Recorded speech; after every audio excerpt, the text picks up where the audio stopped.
www.daruinexiste.com.br. Produtos Daru. Você é feio. Aceite que dói menos.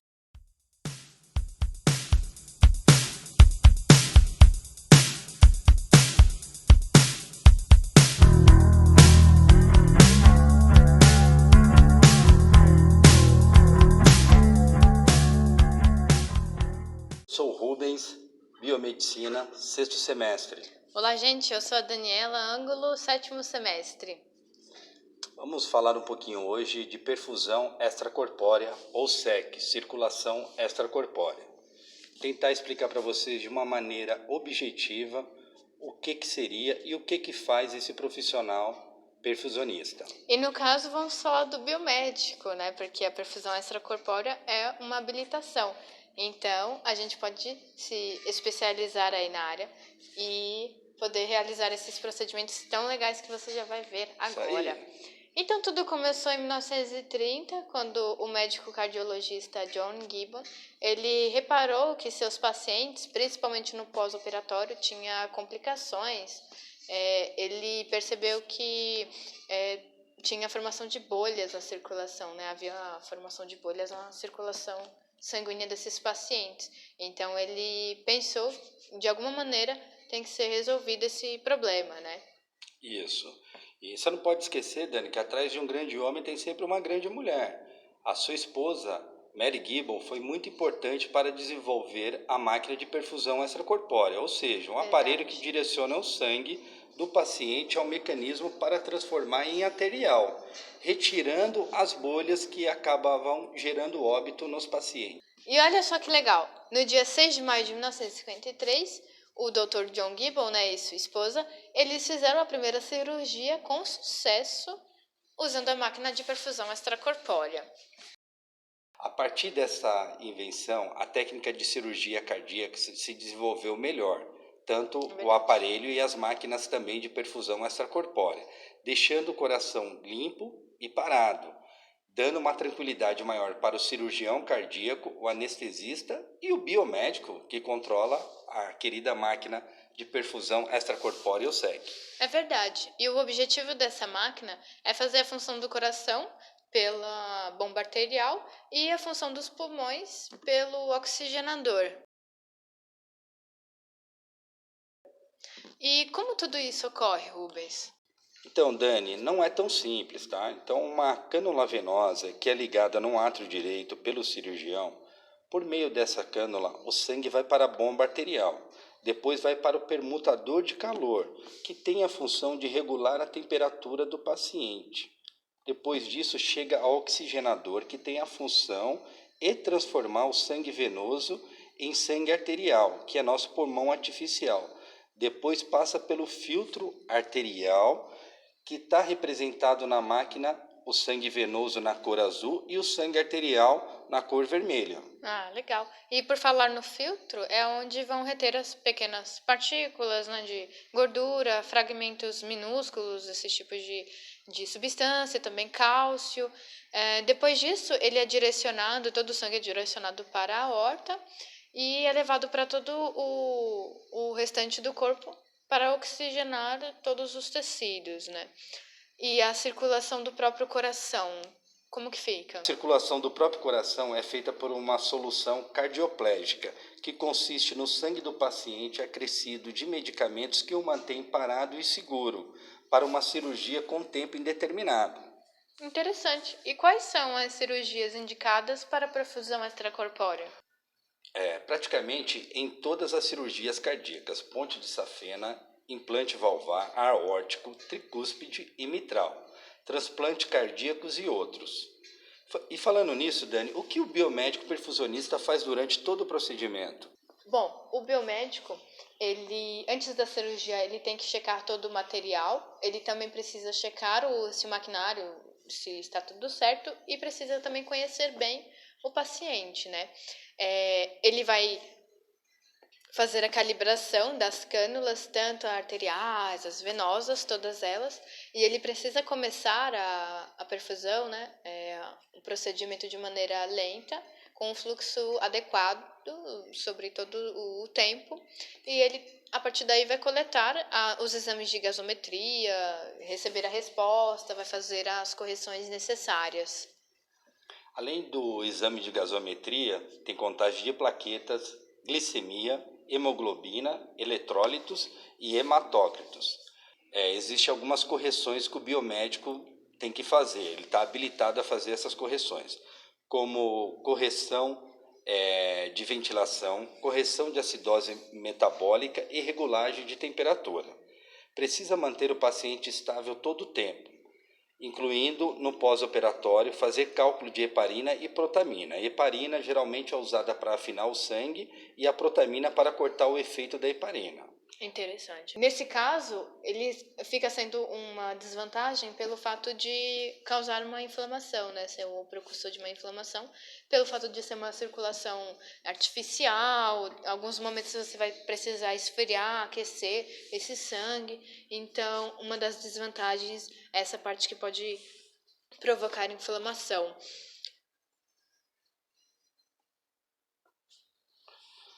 A SEC é utilizada somente em cirurgias cardíacas, Dani?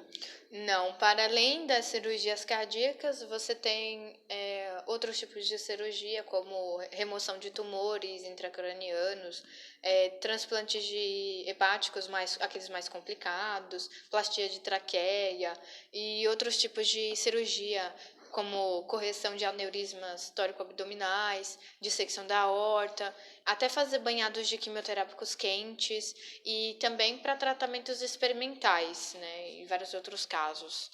E o profissional perfusionista, ele é o profissional que ele está mais próximo do paciente entre todas as habilitações que a gente pode trabalhar.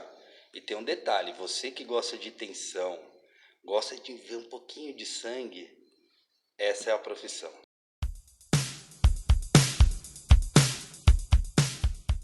O biomédico, o perfusionista no caso, né, ele é habilitado a trabalhar com a máquina de coração, bomba coração-pulmão artificial. Ele atua em equipe de cirurgias cardíacas, ele tem uma função específica no momento da cirurgia, onde ele substitui as funções de coração e pulmão do paciente no tempo principal da cirurgia cardíaca.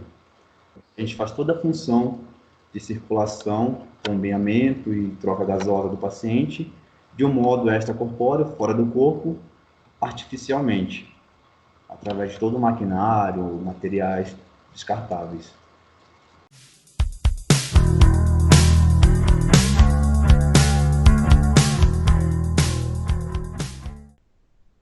E eu não vou tomar muito seu tempo não, Jonathan. Vou fazer algumas perguntinhas aí, tá bom? Tá ótimo. Então, vamos. Tá. Quais são suas habilitações na biomedicina? Então, Rubens, eu saí da faculdade habilitado em análises clínicas. Correto. Saí só com essa habilitação, porém eu me especializei logo após em perfusão, circulação extracorpórea, e atualmente eu faço a minha segunda especialização em acupuntura e medicina chinesa. Oh, legal. E quando foi que o senhor começou a atuar na área de perfusão? Quando que o senhor começou a trabalhar mesmo? Sim, eu comecei logo depois que eu terminei a especialização, isso em 2015. Então, logo depois que eu terminei a especialização, em 2015, eu já comecei a atuar em São Paulo, no interior de São Paulo, em Araraquara. Fui trabalhando ali lá. E como que funciona o plano de carreira nessa área do perfusionista?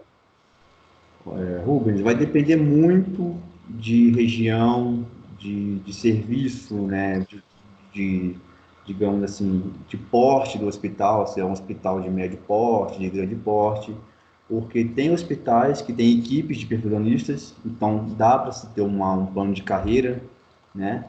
E tem hospitais como o que eu atuei em Araraquara e o que eu estou aqui atualmente em Uberaba, que só eu de perfusionista.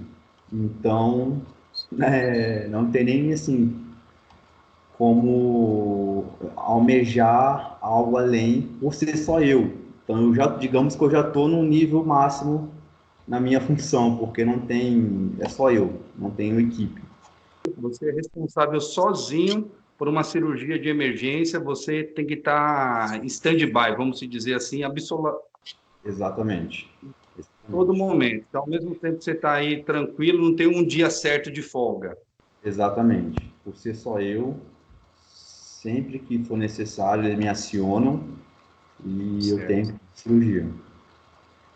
Então, é uma responsabilidade muito grande, né, Jonathan? Só você mesmo para concluir aí. Então, você não tem vida livre, né, cara? Não é um negócio muito fácil também, não, né? Quando a pessoa ela opta pela circulação extracorpórea, trabalhar com cirurgia, ela já tem que ter isso em mente, que a rotina cirúrgica ela é muito intensa, ela é muito... ela foge da rotina, na verdade. Você não tem uma rotina. Porque, por exemplo, tomando a minha experiência como exemplo, só é eu como perfusionista. Então, a minha vida toda eu planejo de acordo com o agendamento cirúrgico. Certo, Então, isso assim, quando são cirurgias eletivas, cirurgias programadas, que eu sei que vai ser naquele horário e naquele dia. Agora, certo. quando são emergências, você tem que também estar sempre de prontidão para poder estar presente, porque é necessário, é primordial a presença do perfusionista na cirurgia cardíaca.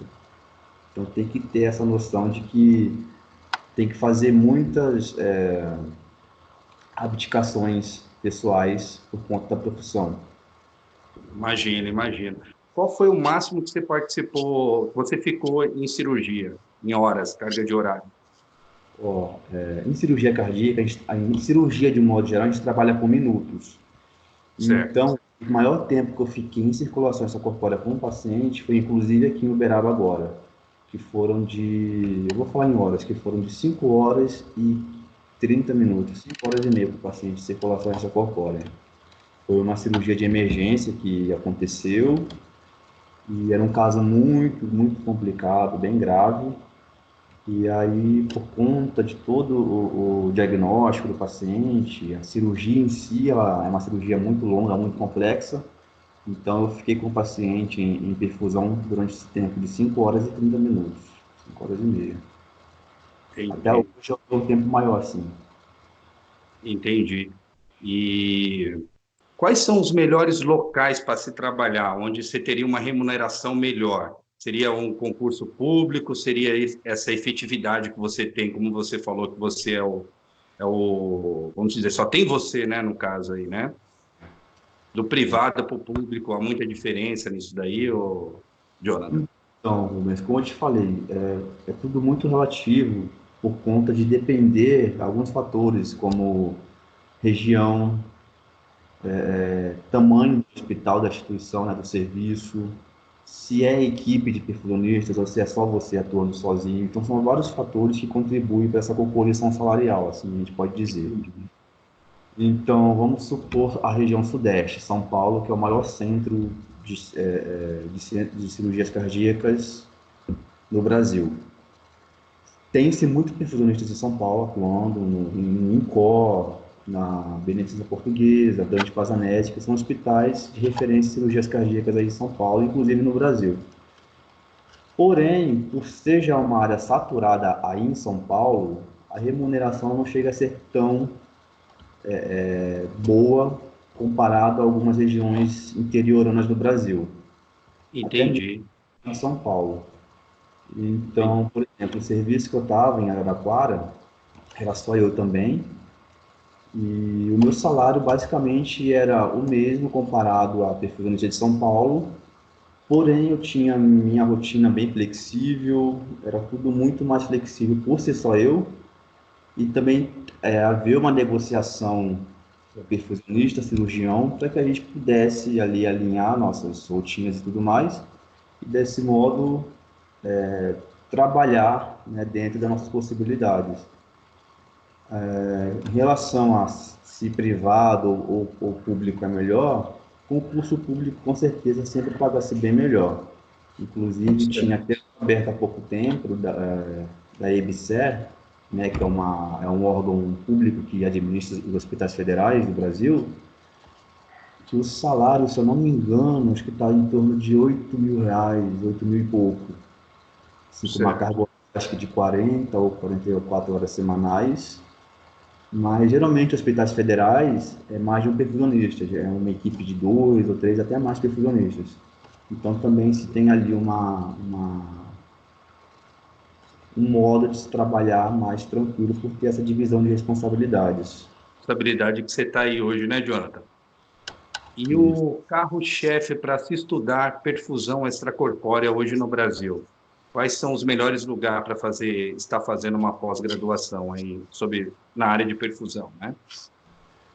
Rapaz, ó, eu vou te falar, a Unifesp, né, que foi onde eu me formei, é uma das mais tradicionais que tem no Brasil, junto com o INCOR, no Instituto do Coração de São Paulo, né, que é do Hospital das Clínicas. Tem a Unicamp, em Campinas, que inclusive o Hélio, não sei se você já ouviu falar do biomédico perfusionista Hélio, ele é biomédico e ele é o presidente da Sociedade Brasileira de Circulação Extracorpórea. E ele é um dos perfusionistas da equipe da Unicamp, em Campinas. Então também é um centro formador no Brasil. A gente está com um centro novo, recente, em São José do Rio Preto, se eu não me engano. O Dante Pazanese também, em São Paulo, é um centro formador de perfusionistas. Certo. E o próprio site da SBSEC, que é a Sociedade Brasileira de Circulação Extracorpórea, tem as instituições que são centros formadores reconhecidas tanto pela SBSEC quanto pelo MEC, que são as instituições que eles recomendam, né, a quem tem interesse em procurar mais informações nelas. Certo, e aí, Jonathan. tá algumas dessas que eu citei para você. Jonathan, para encerrar aí, para não tomar mais seu tempo, queria que você deixasse uma mensagem aí para os futuros biomédicos aí que querem se ingressar na perfusão aí, ok? Ok? Bom, hoje, pelo que eu vejo, a biomedicina, né, comparado a quando eu entrei na faculdade, isso tem 10 anos já, a biomedicina ela ganhou uma outra cara. Hoje em dia as pessoas, principalmente quem ingressa no curso, já ingressa sabendo o que é a biomedicina, o que é o biomédico. Quando eu entrei na faculdade, isso ainda era algo muito novo. Isso em 2010. Você imagina quem ainda, né, cursou muitos anos atrás. Certo. E hoje eu vejo que o curso, a biomedicina, ela tem ganhado espaço, né, na área da saúde. O biomédico tem se destacado bastante, principalmente na perfusão. Nós biomédicos somos uma das profissões com mais perfusionistas no Brasil. A gente só fica atrás dos enfermeiros, né, que é uma área também comum com eles, mas o biomédico ele domina bastante a perfusão hoje em dia aqui no Brasil. Então, o que eu posso deixar de mensagem a quem está aí iniciando o curso, está perto de se formar, é que busque primeiramente se pós-graduar, porque hoje em dia só graduação, assim, não só na biomedicina, mas em qualquer outra profissão, a se especializar, se pós-graduar é necessário, é imprescindível para o mercado de trabalho. Escolher uma instituição boa, tá? Não fazer só por fazer. E focar, já ter um foco, assim que tiver prestes a se formar, já ter um foco. Se gosta de tal área, já começar a pesquisar a respeito dela, mercado de trabalho para aquela área e tudo mais, porque quando você se forma e você não tem ideia, tá, né, aquele momento de sem saber o que fazer, as coisas ficam muito mais difíceis para você tomar decisões. Então, já começar a ter um planejamento para que você direcione a sua carreira ali e assim você comece a galgar aí no mercado de trabalho, em busca de ganhar espaço, ganhar o seu emprego, né, todo formando, que é logo que sai da faculdade. Sem dúvida. Jonathan, agradeço já desde já seu tempo aí, desculpa aí qualquer coisa aí, tá? E muito obrigado aí pela oportunidade aí, tá bom, Jonathan? Eu que te agradeço. Bom, cara, abração. Você também. Abraço. Tchau, tchau. Tá bem.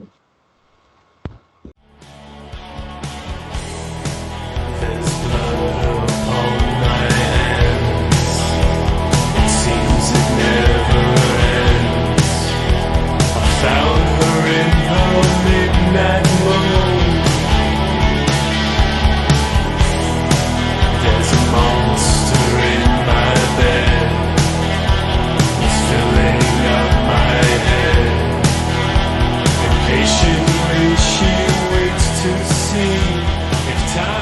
sorrow.